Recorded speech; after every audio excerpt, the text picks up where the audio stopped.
Pero initial info, half kilo yung andun. Okay. Tapos yung short, Yun yung third egg na yun yung verification. kaya ingat ka doon. Pag nasa loob ka, pag positive, tawag ka agad.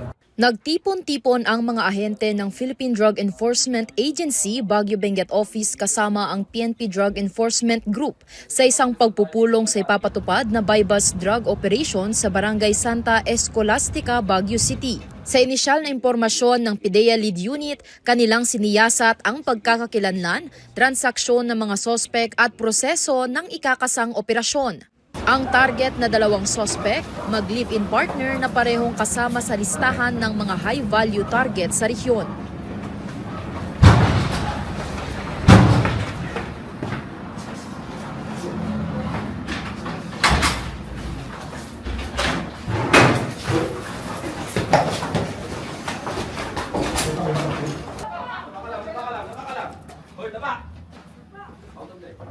Hoy, kamay mo.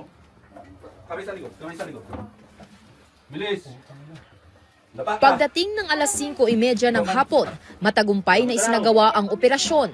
Ngunit bago pa man pumasok ang mga operatiba, ang isa sa mga sospek na lalaki may tinawag sa loob na kasabwat sa kalumabas ng kanilang apartment sakay ng kanyang motor. Yung kamay mo, isa. Ayan po sa stay may isa. Ada po sa user.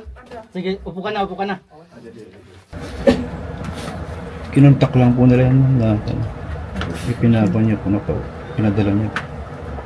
Dalhin daw po, dinala ko lang po. Nasamsam mula sa operasyon ang tinatayang 74 na gramo ng hinihinalang shabu na may presyong aabot sa 612,000 pesos.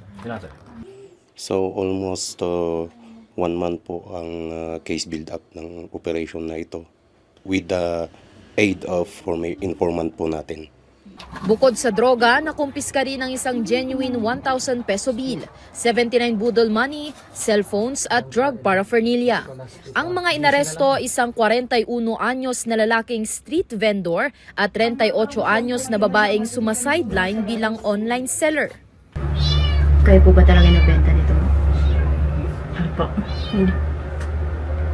Totoo po bang pang ilang huli niyo na rin po ito? Po.